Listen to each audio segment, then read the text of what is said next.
श्रीमद् भागवत सुधा सागर देश 21वां अध्याय। सज्जनों, आज आपको श्रीमद् भागवत सुधा सागर में कर्दम जी की तपस्या और भगवान के वरदान की कथा कहूँगा। इसको सुनने से पहले सज्जनों, इस चैनल को सब्सक्राइब और लाइक जरूर करें और कथा पूरी सुने।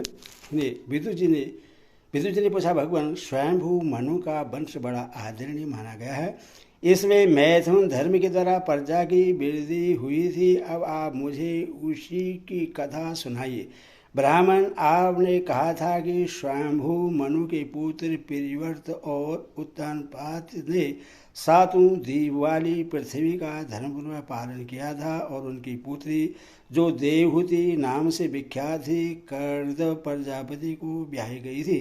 देवहूति योग के लक्षण यमादि से संपन्न थी। उससे महायोगी एक कर्दम जी ने कितनी संतानें उत्पन्न की, वह सब प्रसंग आप मुझे सुनाइए। मुझे उसके सुनने की बड़ी इच्छा है। इस प्रकार भगवान रुचि और ब्रह्मा जी के पुत्र दक्ष प्रजापति ने भी मनु जी की कन्याओं का पाणी ग्रहण करके उनसे किस प्रकार क्या क्या संतानें उत्पन्न की, यह सब चरित्र भी मुझे सुनाई। मैत्री जी ने कहा, विदुर जी, जब ब्रह्मा जी ने भगवान कर्दम को आज्ञा दी कि तुम संतान की उत्पत्ति करो और उन्होंने 10,000 वर्षों तक सरस्वती नदी के तीर पर तपस्या की, वे एक चित्त से प्रेम पूर्वक पूजनोपचार शरणागत वरदायक श्री हरि की आराधना करने लगे। तब सतयुग के आरंभ में कमल नयन भगवान श्री हरि ने उनकी तपस्या से प्रसन्न होकर उन्हें अपने शब्द ब्रह्मामय स्वरूप में मूर्तिमान होकर दर्शन दिए। भगवान की वह भव्य मूर्ति सूर्य के समान तेजमयी थी। वे गले में सफेद कमल और कुमुद के फूलों की माला धारण किए हुए थे। मुख कमल नीली और चिकनी अलकावली से शोभित था। वे निर्मल वस्त्र धारण किए हुए थे। सिर पर झिलमिलाता हुआ सुवर्णमय मुकुट, कानों में जगमगाते हुए कुंडल और कर कमलों में शंख चक्र गदा आदि आयुध विराजमान थे। उनके एक हाथ में कीड़ा के लिए श्वेत कमल शोभित था। प्रभु की मधुर मुस्कान भरी चितवन चित्त को चुराए लेती थी। उनके चरण कमल गरुड़ जी के कंधों पर विराजमान थे तथा वह स्थल में श्री लक्ष्मी जी और कंठ में कस्तूरी मणि शोभित थी। प्रभु की इस आकाश स्थित मनोहर मूर्ति का दर्शन करके कर्दम जी को बड़ा हर्ष हुआ, मानो उनकी सभी कामनाएं पूर्ण हो गई। उन्होंने सानंद हृदय से पृथ्वी पर सिर टेक कर भगवान को साष्टांग प्रणाम किया और फिर प्रेम प्रवण चित्त से हाथ जोड़कर सुमधुर वाणी से वे उनकी स्तुति करने लगे। कर्दम जी ने कहा, स्तुति करने योगी परमेश्वर आप संपूर्ण सत्वगुण के आधार हैं। योगी जन उत्तरोत्तर शुभ योनि में जन्म लेकर अंत में योगस्थ होने पर आपके दर्शन की इच्छा करते हैं। आज आपका वही दर्शन पाकर हमें नेत्रों को फल मिल गया है। आपके चरण कमल भवसागर से पार जाने के लिए जहाज हैं। जिनकी बुद्धि आपकी माया से मारी गई है, वही उन तुच्छ क्षणिक विषय सुखों के लिए जो नरक में भी मिल सकते हैं उन चरणों का आश्रय लेते हैं। किंतु स्वामी, आप तो उन्हें वे विषय भोग भी दे देते हैं। प्रभु, आप कल वृक्ष हैं। आपके चरण समस्त मनोरथों को पूर्ण करने वाले हैं। मेरा हृदय काम कलुषित है। मैं भी अपने अनुरूप स्वभाव वाली और गृहस्थ धर्म के पालन में सहायक शीलवती कन्या से विवाह करने के लिए आपके चरण कमलों की शरण में आया हूँ। सर्वेश्वर, आप संपूर्ण लोकों के अधिपति हैं। नाना प्रकार की कामनाओं में फंसा हुआ यह लोक आपकी वेद वाणी रूप डोरी में बंधा है। धर्ममूर्ति, उसी का अनुगमन करता हुआ मैं भी काल रूप आपको आज्ञा पालन रूप पूजोपहारादि समर्पित करता हूँ। प्रभु, आपके भक्त विषयासक्त लोगों और उन्हीं के मार्ग का अनुसरण करने वाले मुझ जैसे कर्म जड़ पशुओं को कुछ भी न गिनकर आपके चरणों की छत्र छाया का ही आश्रय लेते हैं तथा परस्पर आपके गुणगान रूप मादक सुधा का ही पान करके अपने सुधा पिपासादि देह धर्मों को शांत करते रहते हैं। पर हो यह काल चक्र बड़ा प्रबल है, साक्षात बर्मा ही इसके घूमने की धूरी हैं। अधिक मास सहित 13 महीने अरे हैं, 360 दिन जोड़ हैं, 6 ऋतुएं नेमी हाल हैं, अनंत क्षण पल आदि इसमें पत्राकार धाराएं हैं तथा 3 चातुर्मास इसके आधारभूत नाभि हैं। यह अत्यंत वेगवान संवत्सर रूप काल चक्र चराचर जगत की आयु का छेदन करता हुआ घूमता फिरता है, किंतु आपके भक्तों की आयु का हास नहीं कर सकता। भगवान जिस प्रकार मकड़ी स्वयं ही जाले को फंसाती, उसकी रक्षा करती और अंत में उसे निगल जाती है, उसी प्रकार आप अकेले ही जगत की रचना करने के लिए अपने से अभिन्न अपनी योग माया को स्वीकार कर उससे अभिव्यक्त हुए अपनी सत्वादि शक्तियों के द्वारा स्वयं ही इस जगत की रचना पालन और सार करते हैं।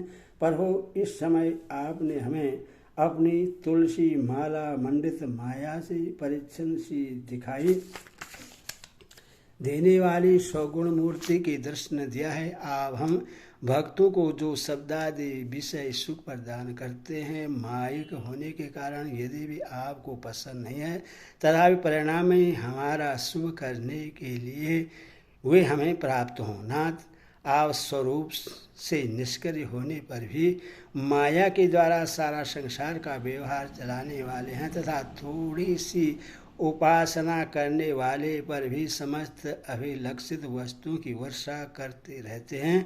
आपका चरण कमल वंदनीय है, मैं आपको बार बार नमस्कार करता हूँ। मैत्री जी कहते हैं, भगवान की भौहें प्रणयन मुस्कान भरी चितवन से चंचल हो रही थी। वे गरुड़ जी के कंधे पर विराजमान थे। जब कर्दव जी ने इस प्रकार निष्कपट भाव से उनकी स्तुति की, तब वे उनसे अमृतमयी वाणी से कहने लगे। श्री भगवान ने कहा, जिसके लिए तुमने आत्म संवादि के द्वारा मेरी आराधना की है, तुम्हारे हृदय के उस भाव को जानकर मैंने पहले से ही उसकी व्यवस्था कर दी है।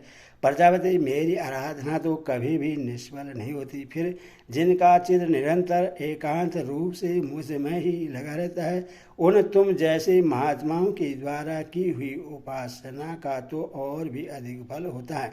प्रसिद्ध यशस्वी सम्राट स्वयंभू मनु ब्रह्मवर्त में रहकर 7 समुद्र वाली सारी पृथ्वी का शासन करते हैं। विप्रवर, वे परम धर्मज्ञ महाराज महारानी शत्रुपा के साथ तुमसे मिलने के लिए परसों यहाँ आएंगे। उनकी एक रूप यौनशील और गुण से संपन्न श्याम लोचन कन्या इस समय विवाह के योग्य है। प्रजापति, तुम सर्वदा उसके योग्य हो, इसीलिए वे तुम्ही को वह कन्या अर्पण करेंगे। ब्राह्मण, गत अनेकों वर्षों से तुम्हारा चित्त जैसी भार्या के लिए समाहित रहा है, अब शीघ्र ही वह राजकन्या तुम्हारी वैसी ही पत्नी होकर यथेष्ट सेवा करेगी। वह तुम्हारा बीज अपने गर्भ में धारण कर उससे 9 कन्याएं उत्पन्न करेगी और फिर तुम्हारी उन कन्याओं से लोग रीति के अनुसार मरीचि आदि ऋषिगण पुत्र उत्पन्न करेंगे। तुम भी मेरी आज्ञा का अच्छी तरह पालन करने से शुद्ध चित्त हो, फिर अपने सब कर्मों का फल मुझे अर्पण कर मुझको ही प्राप्त होगी। जीवों पर दया करते हुए तुम आत्मज्ञान प्राप्त करोगे और फिर सबको अभयदान दे अपने सहित संपूर्ण जगत को मुझ में और मुझको अपने में स्थित देखोगे। महामुनि, मैं भी अपने अंश कला रूप से तुम्हारे वीर द्वारा तुम्हारी पत्नी देवती के गर्भ में अवतीर्ण होकर सांख्य शास्त्री रचना करूँगा।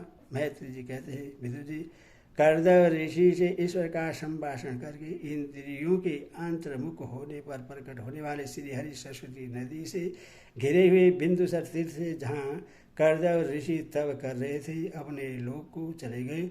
भगवान के सिद्ध मार्ग वैकुंठ मार्ग की सभी सिद्धेश्वर प्रशंसा करते हैं। वे कर्दव जी के देखते देखते अपने लोक को सिधार गए। उस समय गरुड़ जी के पक्षों से जो शाम की आधारभूता रचनाएं निकल रही थी, उन्हें वे सुनते जाते थे।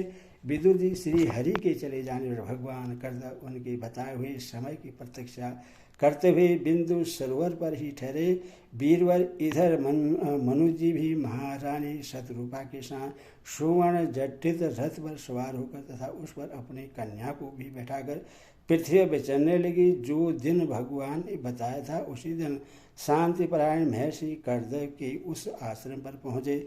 सरस्वती के जल से भरा हुआ वह बिंदु सरोवर वह और स्थान है जहाँ अपने शरणागत भक्त कर्दव के प्रति उत्पन्न हुए अत्यंत करुणा के वशीभूत हुए भगवान के नेत्रों से आंसू की बूंदें गिरी थी।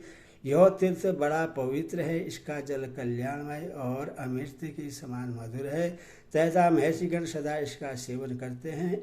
उस समय बिंदु सरोवर पवित्र वृक्ष लताओं से घिरा हुआ था जिनमें तरह तरह की बोली बोलने वाले पवित्र मृग और पक्षी रहते थे। वह स्थान सभी ऋतुओं के फल और फूलों से संपन्न था और सुंदर वन श्रेणी भी उसकी शोभा बढ़ाती थी। वहाँ झुंड के झुंड मत वाले पक्षी चहक रहे थे, मत वाले भौरे मंडरा रहे थे। वो नमत मयूर अपने पिच्छ फैला फैलाकर नट की भांति नृत्य कर रहे थे और मत वाले कोकिल कोको करके मानो एक दूसरे को बुला रहे थे। वह आश्रम कंदव चंपक अशोक करज बकुल असल कुंद मंदार कुंद और नये ने आम के वृक्षों से अलंकृत था। वहाँ जलकाग बतख आदि जल पर तैरने वाले पक्षी हंस कुरुर जलमुर्ग सारस चकवा और चकोर मधुर स्वर से कलरव कर रहे थे। हिरन सुअर स्याही नीलगाय हाथी लंगूर सिंह बांदर नेवले और कस्तूरी मृग आदि पशुओं से भी वह आश्रम घिरा हुआ था। आदिराज महाराज मनु ने उस उत्तम तीर्थ में कन्या के सहित पहुंचकर देखा कि मुनिवर कर्दभ अग्निहोत्र से निवृत्त होकर बैठे हुए हैं। बहुत दिनों तक उग्र तपस्या करने के कारण वे शरीर से बड़े तेजस्वी दिख पड़ते थे तथा भगवान की स्नेहपूर्ण चितवन के दर्शन और उनके उच्चारण किए हुए कर्ण मित्र सुमधुर वचनों को सुनने से इतने दिनों तक तपस्या करने पर वे विशेष दुर्बल नहीं जान पड़ते थे। उनका शरीर लंबा था, नेत्र कमल दल के समान विशाल और मनोहर थे, सिर पर जटाएं शोभित थी और कमर में चीर वस्त्र थे। वे निकट से देखने पर बिना शान पर चढ़ी हुई महामूल्य मणि के समान मलिन जान पड़ते थे। महाराज स्वयंभू मनु को अपनी कुटी में आकर प्रणाम करते देख उन्होंने उन्हें आशीर्वाद से प्रश्न किया और यथोचित अतिथि की रीति से उनका स्वागत सत्कार किया। जब मनु जी उनकी पूजा ग्रहण कर स्वस्थ चित्त से आसन पर बैठ गए तब मुनिवर कर्दभ ने भगवान की आज्ञा का स्मरण कर उन्हें मधुर वाणी से प्रश्न करते हुए इस प्रकार कहा। देव, आप भगवान विष्णु की पालन शक्ति रूप हैं, इसीलिए आपका घूमना फिरना निसंदेह और सज्जनों की रक्षा और दुष्टों के संहार के लिए ही होता है। आप साक्षात विशुद्ध विष्णु स्वरूप हैं तथा भिन्न भिन्न कार्यों के लिए सूर्य चंद्र अग्नि इंद्र वायु यम धर्म और वरुण आदि रूप धारण करते हैं। आपको नमस्कार है। आप मणियों से जड़े हुए जयदायक रथ पर सवार हों, अपने प्रचंड धनुष की टंकार करते हुए उस रथ के घर घरहट से भी पापियों को भयभीत कर देते हैं और अपनी सेना के चरणों से रोते हुए भूमंडल को कपाते अपनी उस विशाल सेना को शान लेकर पृथ्वी पर सूर्य के समान विचरते हैं।